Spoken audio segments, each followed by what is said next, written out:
Bom, voltando ao nosso assunto, estamos na parte 3, as reações alérgicas então.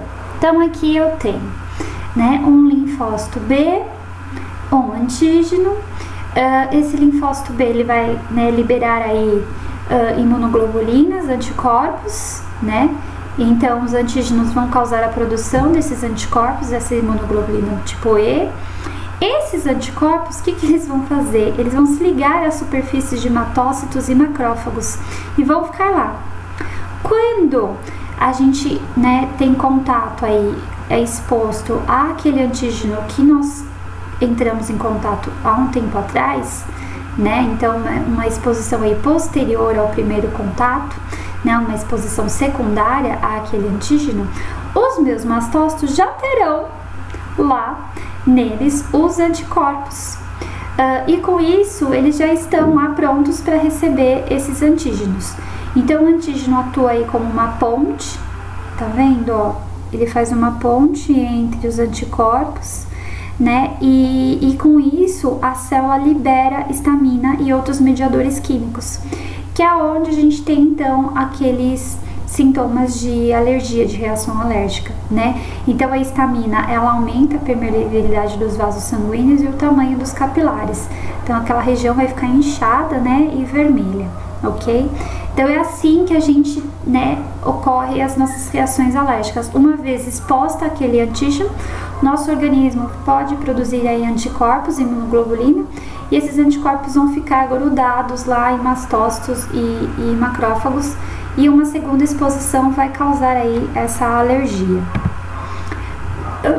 Aqui eu tenho outro processo, então eu tenho células T, eu tenho uma exposição a um alérgeno, eu tenho as células T que foram ativadas, essas células T vão liberar substâncias que vão ativar os linfócitos B.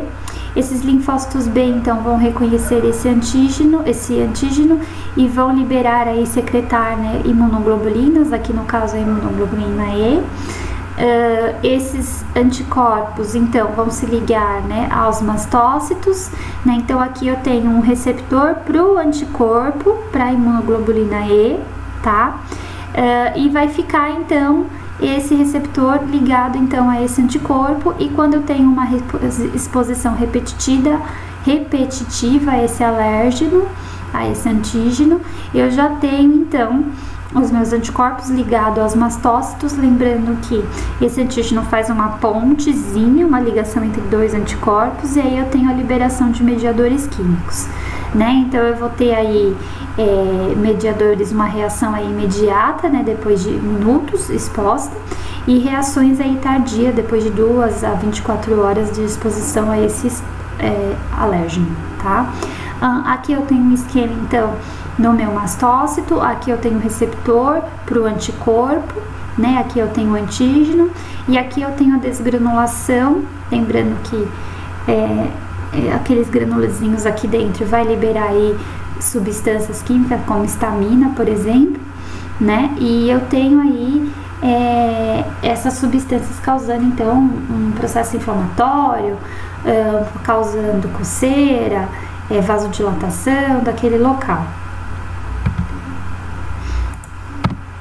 A rinite alérgica, então, eu tenho uma reação imediata com os mastócitos, então vasos obstruídos, espirros, prurido, né, secreções, tá, devido à ação dos mastócitos, e uma evolução aí dessa reação alérgica, não a reação inflamatória tardia, eu posso ter o eosinófilo causando aí uma obstrução.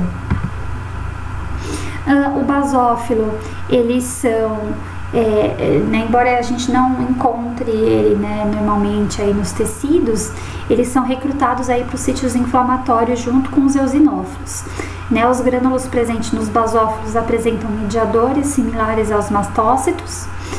Os basófilos, eles expressam também aquele receptor que podem se ligar também às imunoglobulinas E, né, aos anticorpos E, são ativados, né, por complexo pela junção do anticorpo antígeno, então ele tem um receptor e vai se ligar à imunoglobulina, vai ficar lá.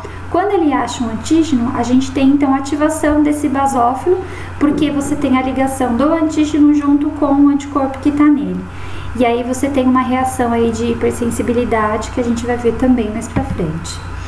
O eosinófilo é uma ação parasitária, né, contra eumintos, por exemplo.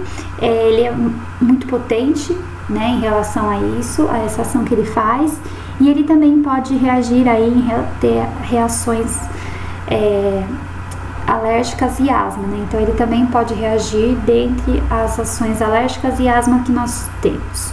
Então combate infecções parasitárias por citotoxicidade, né? Então ele libera aí substâncias dentre, né, contra esses antígenos, né? Ele é mediado aí por células dependentes de anticorpos, com a participação do receptor e a junção do anticorpo. Durante esse processo, então, eles aderem aos patógenos revestidos de anticorpos, né, IgE ou IgA, tá? De novo, ele tem um receptor, vai se ligar a esse anticorpo e vai agir no antígeno, né? E liberam aí seu conteúdo granular após aí a ligação, né, desse receptor com o IgE, tá? Uma vez ativados, os eosinófilos induzem um processo inflamatório pela liberação aí de substâncias, mediante produção, então, e liberação, né, de grânulos, tá? Que são substâncias químicas que vão atuar no processo de inflamação. Então, inchaço, coceira, vermelhidão. Então, aqui eu tenho um esquema dos dois, basófilo e eosinófilo. Então, aqui eu tenho células T CD4, né, que estimulam a produção aí dos linfócitos B, estimulam ele a produzirem anticorpos, né? Esses anticorpos vão se ligar aos eosinófilos, esses eosinófilos vão desgranular, tá? E o basófilo também, eu tenho células células T CD4, que são citotóxicas, que vão ativar aí linfócito B, que vai liberar anticorpos, que vai se juntar ao basófilo, que pode liberar, por exemplo, histamina, né?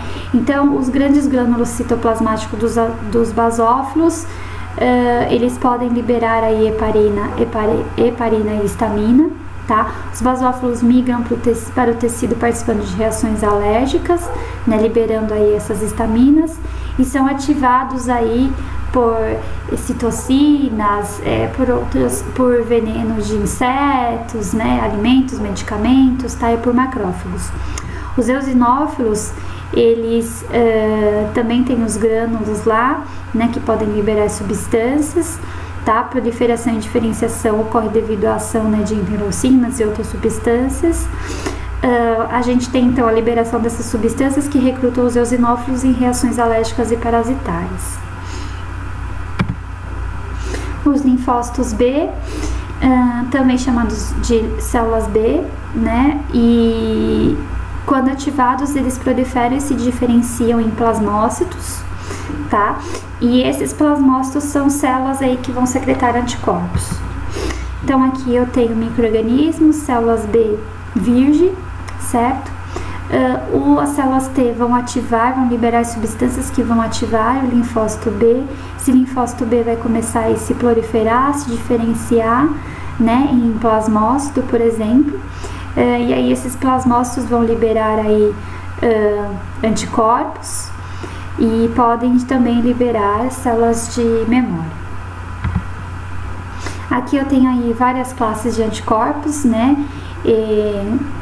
Tem aí estruturas, né, formatos, cada um deles, e aonde, né, a propriedade de cada um. Então, anticorpo A encontrado na mucosa do trato gastrointestinal, respiratório, urogenital, previne contra a colonização de patógenos, presente na saliva, lágrima e leite. AD está presente aí nas membranas, né, receptor aí dos linfócitos B virgem. AE envolvidas no processo alérgico e parasitário, interação com basófilo e mastócito, e causa a liberação de histamina. Linfócito G, os imunoglobulina G participam aí da imunidade adquirida, né, principalmente, tem capacidade de atravessar a barreira placentária, e os imunoglobulina M também fazem parte do receptor dos linfócitos B virgem, e eles sendo secretado precocemente na resposta imune adquirida. Aqui eu tenho uma evolução, então, das células B, tá? Até o processo de amadurecimento dela, ok? E a produção aí dos plasmócitos para a produção de anticorpos. Estágio de maturação do linfócito B na medula óssea a partir da célula tronco polipotente, né, que está aqui. Inicialmente os linfócitos B passam por ciclos de proliferação com comitê de expressão das cadeias de receptores, que é o que está aqui, desculpa. As células, né, que falham na expressão desses receptores são eliminadas e as células que reconhecem proteínas próprias com elevada afinidade são estimuladas a sofrer morte. Porque imagina, né, se a gente tivesse essas células aí reconhecendo nossas próprias proteínas, a gente não ia conseguir sobreviver, porque elas iam matar todas as nossas células. Na parte inferior da figura, aqui a gente tem então os estágios, né, de sequência de maturação dos linfócitos B, ok? Cada qual caracterizado pela expressão gênica aí do tipo de imunoglobulina que vão produzir. E é isso.